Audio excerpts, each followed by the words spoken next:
8월 29일 일본의 한 호텔에서 제가 머무르고 있을 때 새벽 6시 소위 말하는 모닝콜이 왔습니다.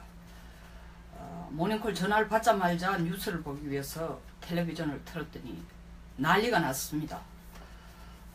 틀고 한 1분도 안 돼서 아베 수상의 국민 대피령이 내렸습니다. 6시 2분경이었습니다. 사실 그 시간은 북한이 고도 550km 그리고 사거리 2700km 그리고 일본의 에모리 곳에서부터 1150km 떨어진 곳에 미사일이 3조각이 나서 떨어지기 한 5분 전이었습니다. 떨어지기 5분 전이 아니고 죄송합니다. 5시 57분에 가서 6시 12분에 떨어졌으니까 한 10분 전입니다.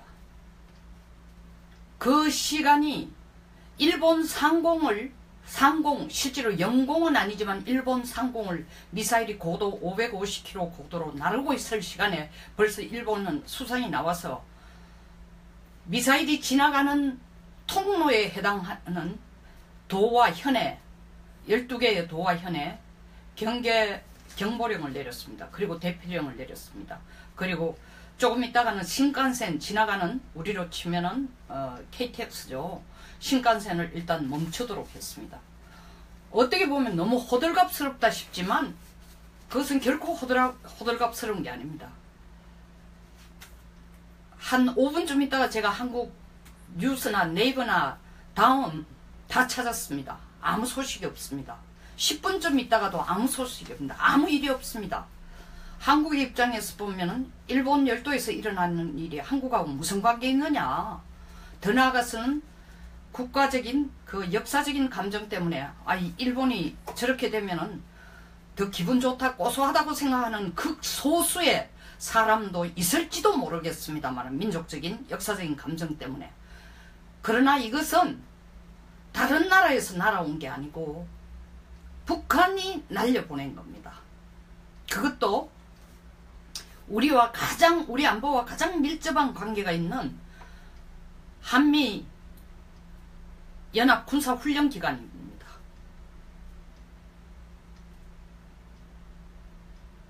그 순간 제가 느낀 것은 정말 이게 나라냐라는 그 구호로, 그 물결로, 그 에너지로 지금 문재인 대통령은 후보는 대통령이 됐습니다. 그 대통령이 되시고 100일이 겨우 지났습니다만 정말 제가 이게 나라냐라는 생각이 들었습니다. 촛불의 열기, 촛불의 열망에 의해서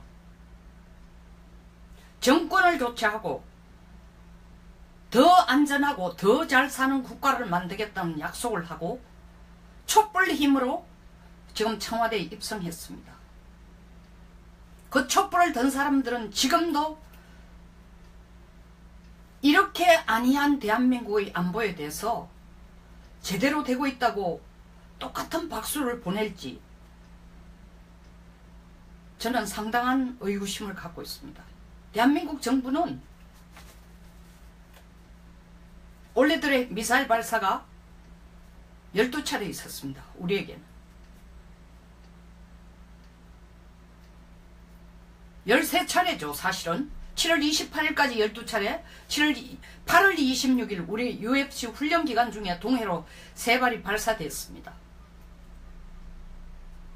이 3발이 발사된 것을 미국은 탄도미사일을 하는데 한국은 300km, 사거리 300km의 장사정포라는 미국과 엇갈린 보도를 내놓고 있습니다.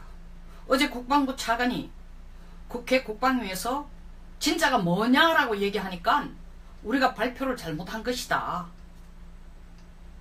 미사일이 맞다고 해놓고 그 끝부분이 정말 국민들을 불안하게 합니다.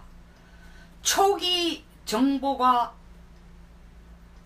확실하지 않았습니다. 초기에 충분한 정보를 갖지 않았으라입니다. 아니 사거리 250km 날라오는 그리고 그것이 우리가 기존에 알고 있던 스커드 미사일과의 재원이나 거리와는 차이가 있기 때문에 장사정포라고 방사포라고 장사정포가 아니라 방사포라고 생각을 했다. 그렇게 추측을 했다. 초기 정보가 부족했다. 확실한 판단을 하기 어려웠다. 아니 도대체가 사거리 300km 날아오는 것이 방사포인지 미사일인지도 구분 안 되는 대한민국입니다.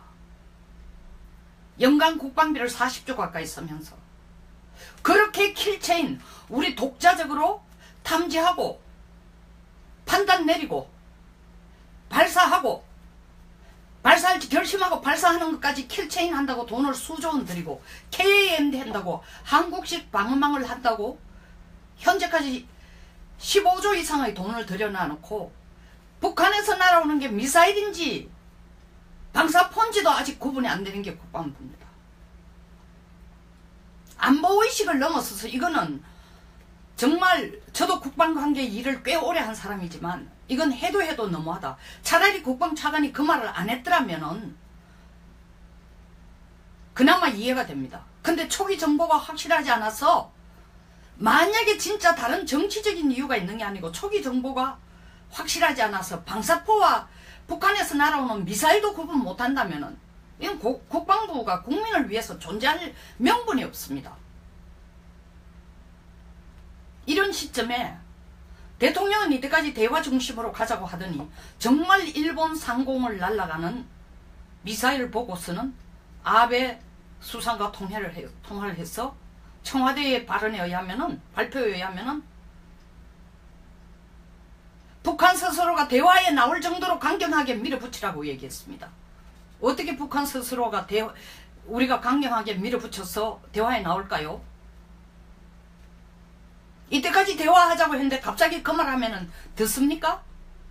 그뿐 아닙니다.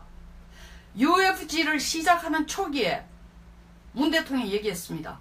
이 열하루 기간 동안만 북한이 도발하지 않으면은 대화를 할 준비도 되어 있다. 대화로 연결될 가능성이 있다는데 김정은이 콧방귀를 뀌었습니다. 아니 아예 쳐다도 안 본 거죠. 그러니까 8월 26일 탄도미사일을 동해로 3발 날리고 또 29일 일본 상공을 지나가도록 날렸습니다. 이렇게 되냐 중국인 신이 났습니다.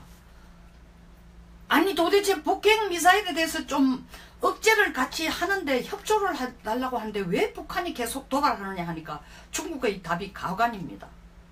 아 북핵 문제는 당사자가 해결하시오. 북한과 미국과 한국의 문제니까 방울을 단 사람이 방울을 떼야 되잖아. 아니 방울을 단 사람이 방울을 떼야 되면은 북핵에 대한 억지력으로 우리가 사드를 쓴다는데 왜 간섭합니까? 사드 배치 왜 중국이 하라 하지 말라 놨습니까? 왜 거기에서는 한국 정부에 대해서 이런 북핵 문제를 북한과 미국과 한국이 당사자라고 얘기하면서 중국이 이런 말을 할 때 우리는 평화와 대화로 해결하겠다 라고 하는데 그렇다면 이제부터 알겠다. 우리끼리 해결할 테니 사드에 대해서는 얘기하지 마라. 반박도 하나 없습니다.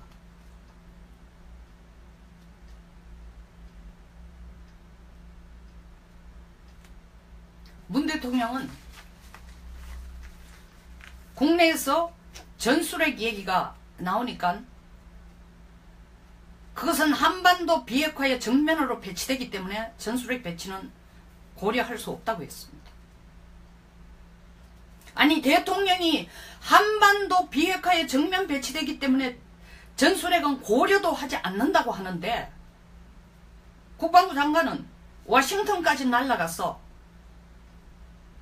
미 국방부 장관을 만나서 핵 잠수함 추진하겠답니다. 아니 비핵화 한다면서요. 한반도 비핵화가 가장 중요하다면서요. 핵 잠수함에 핵이 없는 것이 핵 잠수함입니까?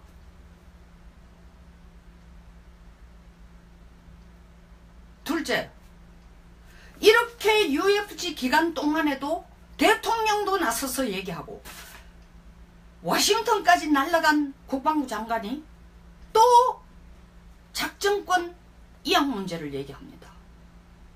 국방계약이 끝나는 시점 국방부 장관의 계획에 의하면은 이 문재인 정부 동안에 국방계획이 완료되는 거로 계획상 나와 있습니다. 그때 가봐야 알지만 우리나라가 국방계획을 벌써 1988년부터 국방계획을 지금 주장해가 몇 년이 됐습니까? 2022년이 되면은 국방개혁 말만 내뱉은 게 30년이 넘죠. 그런데 거기 가서 작전권 이양을 얘기를 하면은 핵 잠수함 주려고 하겠습니까, 미군이?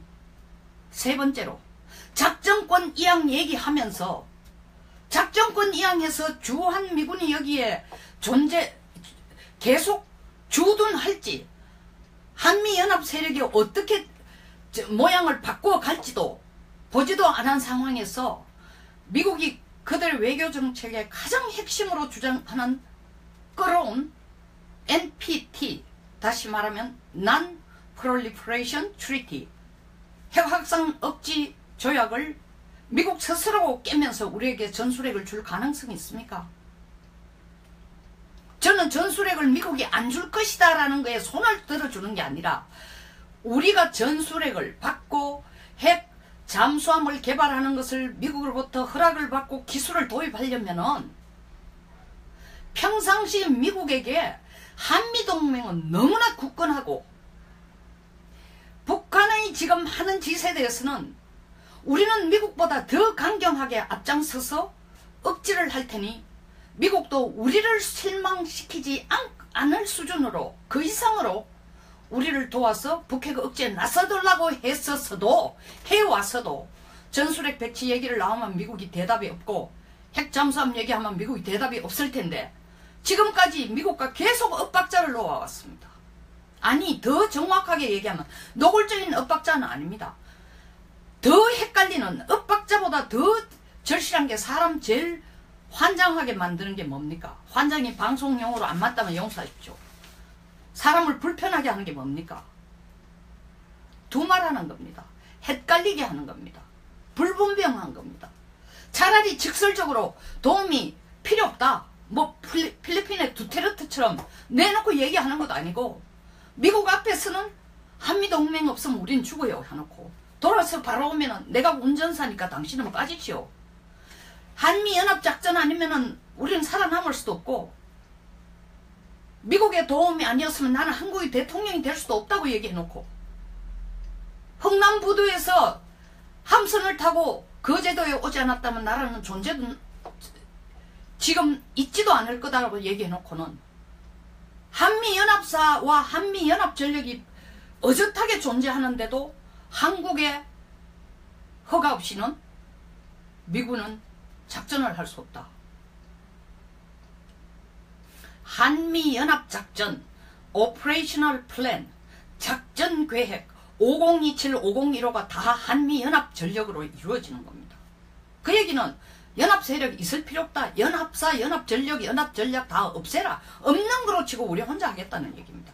이런 얘기를 해놓고 지금 국방장관이 가서 전술핵 주시오. 그 전술핵도 말입니다. 정말 전술핵을 원하는 것처럼 얘기한 것도 아닙니다. 장관이 한 얘기가 뭡니까? 야당이나 국내 언론에서 전술핵 배치 필요성을 지금 자꾸 들고 나온다. 마치 옆집 아저씨 카드라 통신을 듣고 와가 전해주는 것처럼 얘기를 하고 있습니다. 그리고 기자들이 마이크를 대거나 미국 쪽에서 다시 뒤쪽으로나 아니면 직접적으로 확인하니까 정부의 그런 방침이 확인된 것은 아니고 야당이나 언론들이 얘기한다. 또 청와대는 딴 얘기를 합니다. 우리는 전술핵 배치에 대해서 국내에서 구체적으로 논의한 적도 없다. 제가 볼 때 논의한 적 없다고 생각합니다. 그러면 대통령 허가도 안 받고 가서 전술핵 배치를 국내 언론이나 야당이 얘기하니까 카드라 통신처럼 그냥 내뱉고 미국을 한 푹 찔러가 반응을 보기 위해서 얘기했다면 장관답지 못한 처신이죠.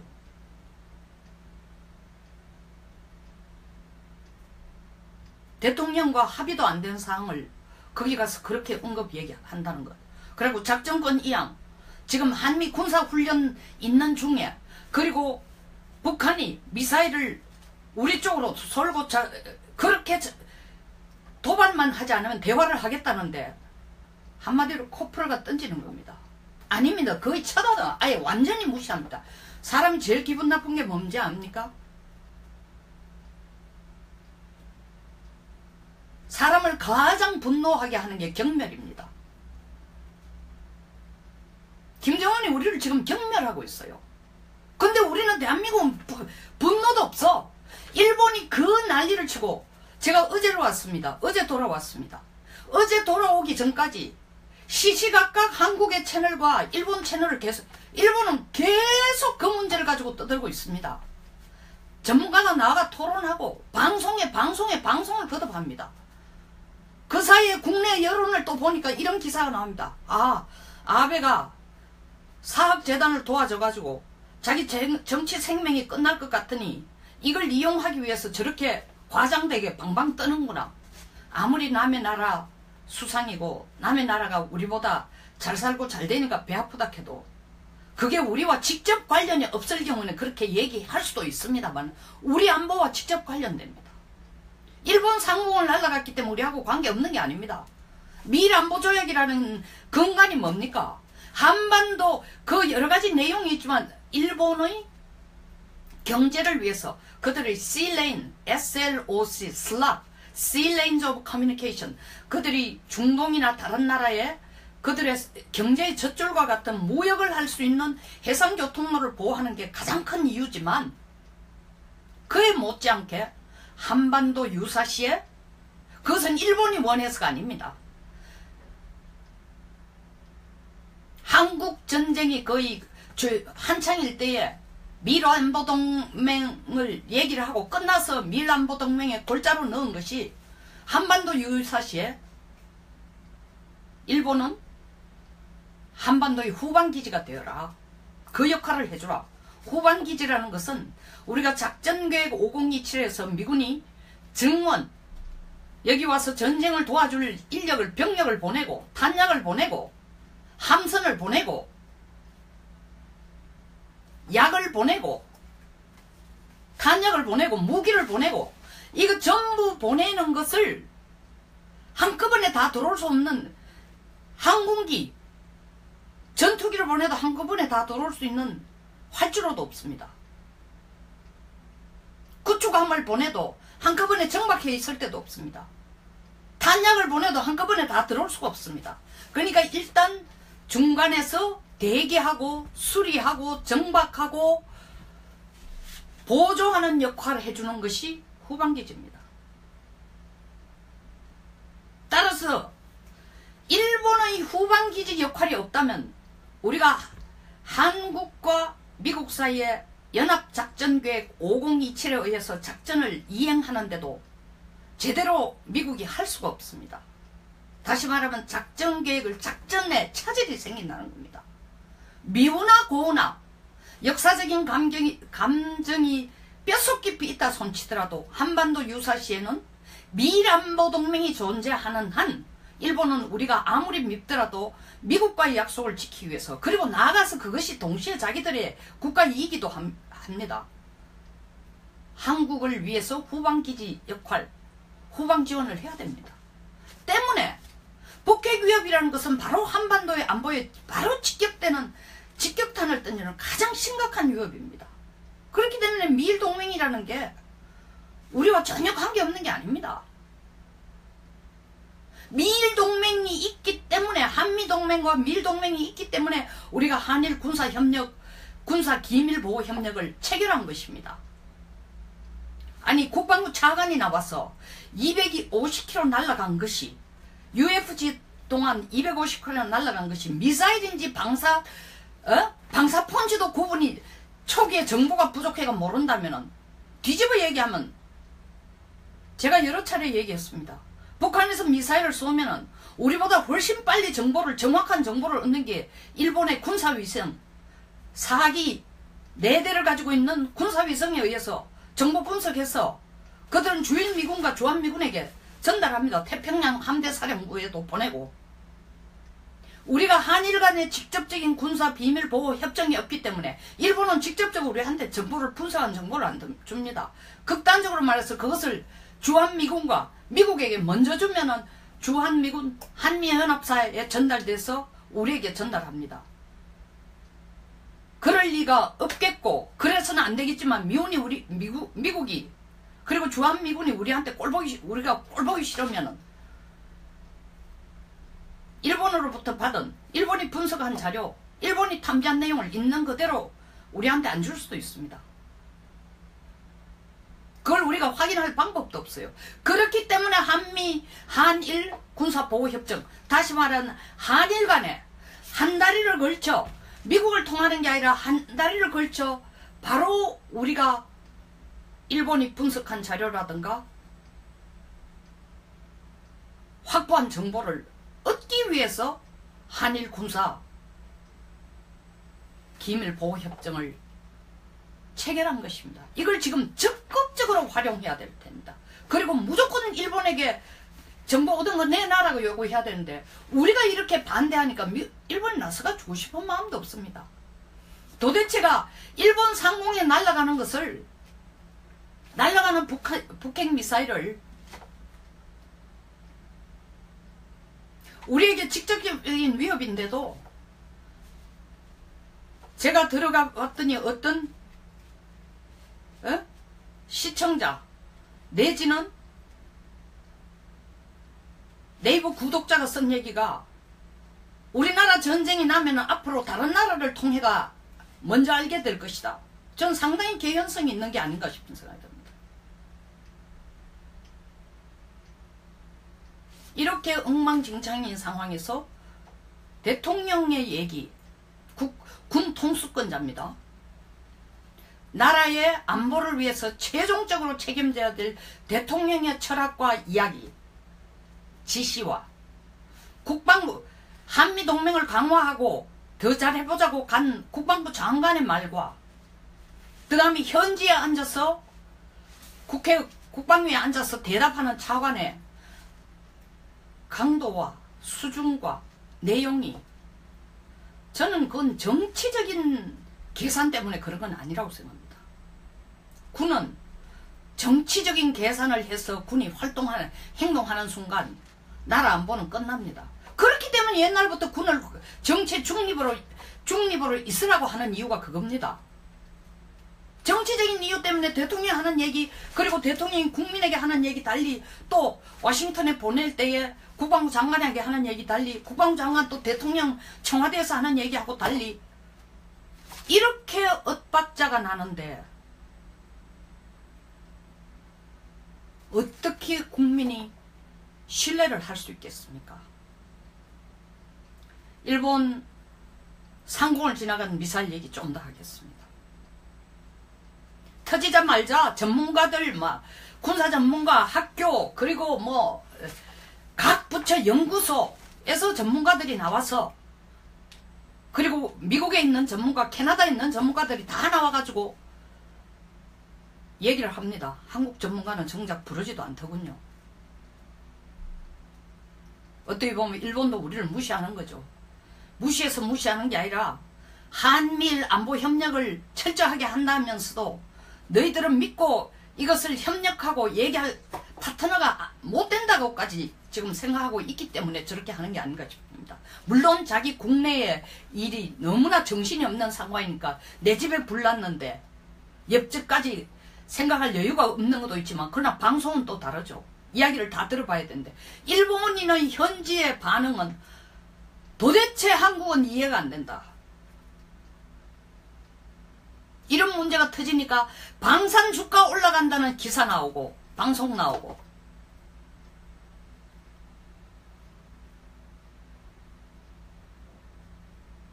그 외에는 큰 반응도 없다라는 겁니다.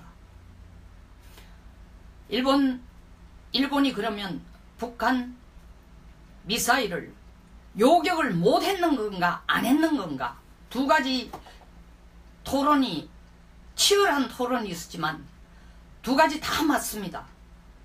먼저 못했는 이유는 몇 가지를 한번 살펴보겠습니다. 먼저 안 했는 이유, 요격을 하지 않았는 이유. 첫째는 이게 일본의 영토 안이 아니라는 거죠. 에모리고스에서 1150km라는 것은 일본 영토를 훨씬 넘어난 지역이니까 영토 밖을 넘어간 것을 구태여 요격할 필요가 없었다라는 것. 그래서 요격하지 않았다는 분석이 하나입니다.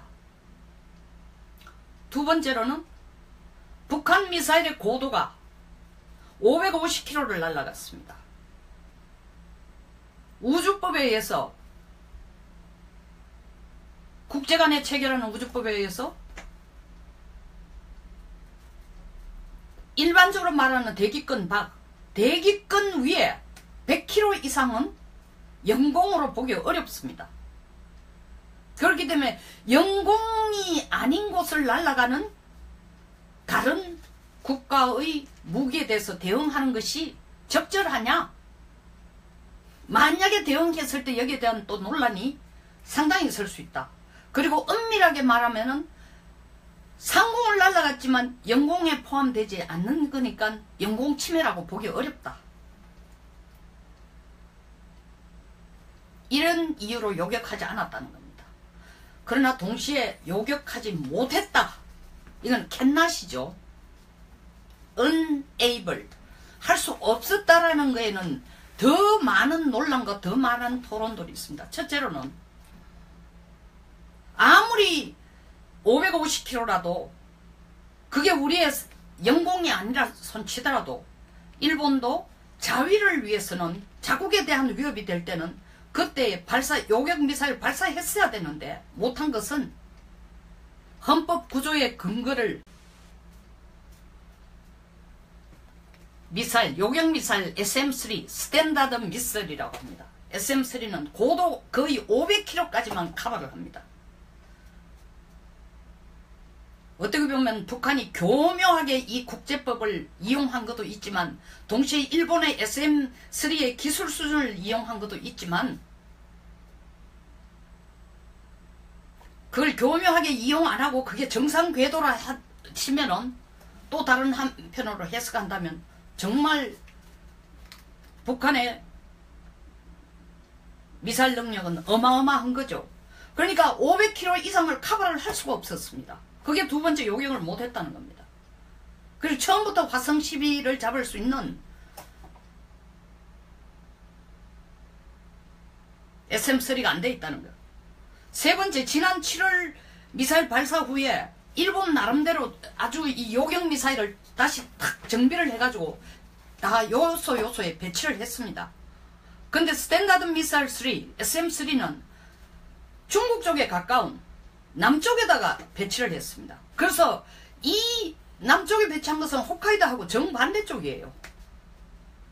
그러니까 홋카이도로 상공을 날아가는 요격 미사일에 대해서 그 일본 상공을 날아간 게 불과 2분 정도밖에 안 되니까 설사 그것을 감지했다 손치더라도 거기에 대한 요격할 준비가 전혀 안 돼 있다고 봐야죠. 네 번째로는 육상에 배치한 패트리어트 미사일로는 미사일 고도 10km 내지 40km는 커버할 수 있습니다. 그런데 그럼 왜 마지막 단계에서 요격하지 않았나? 패트리어트 미사일은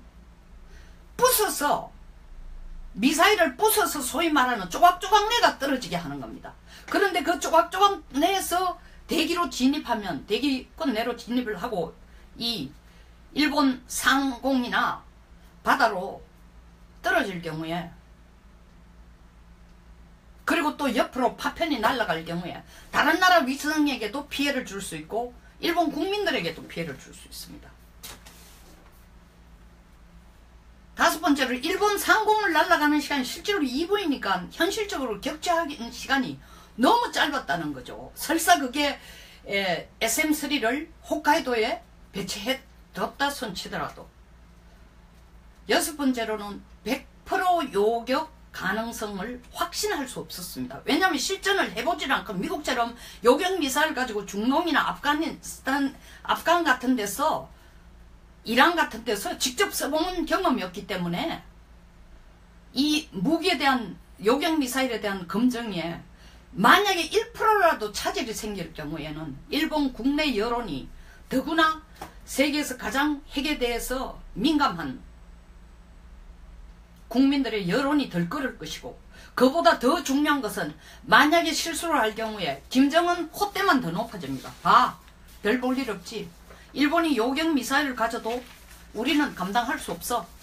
이제 더 자신만만하게 해주는 김정은의 자신만만함을 혹시나 하는 생각으로 한 생각을 자신만만으로 확증시켜주는 그런 계기가 될까와 두려워서 하는 것입니다. 7번째로 아까 얘기한 국제법적으로 550km 고도라는 것이 일본 영공이 아닌데, 만약에 요격미사일 SM-3를 발사해서 SM-3로부터 요격미사일을 발사를 해서 격추를 했다 손치더라도, 격추할 경우에 중국 같은 데서 뭐라고 나오냐면 그 우주법 위반이야. 대기권 100km 넘는 것을 왜 당신네들 영공처럼 국제법에 어긋나게 영공처럼 간주해가지고 북한에 미사일을 쏘느냐, 요격미사일 쏘느냐고 딴지를 걸고도 나올 수 있다는 겁니다. 물론 일본에서는 중국 같은 나라라는 얘기를 한 적이 없습니다만, 그렇게 러시아나 일본, 중국 같은 데서 국제법에 위배된다고 들고 나오고, 그 후부터 그게 하나의 빌미가 되면은 유엔에서 대북 제재에 대한 걸 더 강경하게 할 때에 중국과 러시아가 그런 걸 명분을 써서 지지도 하지도 않고 지지해주지도 않고 거부하거나 비토권을 놓거나 반대를 할 가능성이 있습니다. 이런 여러 가지 때문에 북한은 미사일을 일본은 북한 미사일을 요격할 수 없었습니다. 그러나 더 중요한 것은, 일본이 공식적으로 얘기하지 않았지만 더 중요한 것은, 미국은 이미 위성을 통해 북한이 화성 12호를 쏠 준비가 돼 있다는 걸 몇 시간 전에 알았습니다. 예의주시하고 있었습니다. 그럼 그 예의주시하고 있었다는 얘기는 바꿔 얘기하면 일본에게 이미 이 정보가 갔다는 겁니다. 그럼에도 불구하고 일본이 이거 요격을 하지 않은 것은, 제가 볼 때는 일본 궁대의 이런, 그리고 국제법적인 이런 7가지 8가지 이유 때문보다도 더 큰 이유가, 미일 안보 협력에 의해서 미국 정부로부터 지금은 어설프게 대응할 때가 아니다라는 목소리가 더 크지 않았나 싶은 생각이 저의 분석으로 가장 큰 요격을 하지 않은 이유 중에 하나였다고 생각합니다. 그 이유는, 만약에 요격을 해서 100% 완벽하면 문제가 없는데, 이게 요격을 해서 100% 완벽하게 요격하지도 않은 상태에서 어설프게, 똑같은 미사일이 아니더라도 어설프게 북한이 그에 대한 보복으로 한국적으로 우리가 방사폰지 미사일인지도 구별 못하는 사거리 250km, 300km 되는 걸 한두 발 쏘서 한반도가 아수라장이 되면은 미국이 전쟁에 개입을 해야 될지 안 해야 될지, 일본이 와서 도와야 될지, 작전 계획이 아닌 개념 계획으로 5029가 되어 있지만, 그거에 따라서 일본이 바로 들어와서 우리를 돕기에는 아직까지 한일 간의 협력이라든가 여러 가지 문제점이 많습니다. 그럴 경우에 1950년처럼 중국이 북한이 미사일을 먼저 쏘고 자기들은 중간에 끼어들어서 북한을 돕지도 않을 것이다 라고 얘기했음에도 불구하고, 이 불똥이 중국의 안보에게 영향을 미친다면 중국이 팔짱을 끼고 있었지. 이런 여러 가지 문제들을, 그리고 트럼프 자신의 국내의 입지, 처지, 지금 복잡하고 자기 생존도 어려운 상황에서 아프간 파병이라는 카드를 가지고 이것 맞고 저것 맞고 해놨지만 안전하지도 않고, 트럼프 자신이 닉슨 독트린이나 트루만 독트린처럼 하나 내면은 전 세계가 무슨 뜻인지 알아두고 그 방향으로 미국이 가는 걸 알고, 제가 만들어낸 용어입니다. 트럼프 독트린 있습니다. 매일 바뀌는 게 트럼프 독트린이에요. 자기 기분에 따라서. 그리고 그게 단순 기분이 아니고 사업을 할 때 밀당하던 것처럼 한번 푹 찔러보고 상대방 보고 또 다른 카드 냈다가, 그러니까 대화한다, 분노다, 화염이다, 다시 못 참겠다, 계속 되풀이하는 겁니다. 이런 상황에서 어떻게 보면 트럼프 자신도 정서적으로 지금 굉장히 불안한 상황입니다. 그러니까 섣불리 김정은에 대해서 대응한다는 건 쉽지가 않죠. 이런 여러 가지 이유로 연유로 북한 미사일이 발사되는 걸 알면서도 일본에게 일단 맞대응하지 않고 추후 대안을 같이 모색해보는 게 더 모색하는 게 바람직하지 않을까라는 언질이 있었을 개연성이 아주 높다고 저는 봅니다. 어쨌든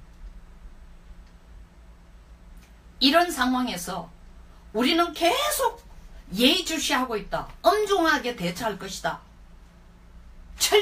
철저한 준비 태세에 있을 것이다 라는 얘기만 할 것이 아니라 정말 전술핵 배치가 필요하다면 청와대에서 확정적으로 정해서 미국에게 비밀 요구를 해야 됩니다. 동네방네 떠드는데 미국이 무슨 일로 준다 그러겠습니까?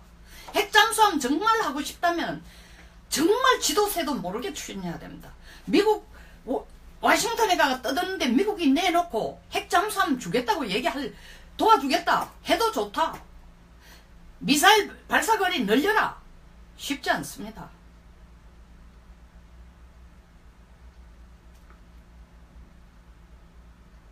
안보 정책은 국민의 알 권리를 충족하고 국민의 지지도를 높이기 위해서 내놓아야 되는 정책이 아닙니다. 오늘 조선일보 이 칼럼을 보니까 윤 교수가 이런 얘기했습니다. 조국은 자기가 태어난 곳이 아니라 평화롭고 융성하고 번영하면서 같이 살 수 있는 곳이 살 수 있도록 지켜나가는 것이 조국이다 했습니다. 대한민국이 5,100만의 조국이 될 수 있도록 지도자가 앞장서줘야 됩니다.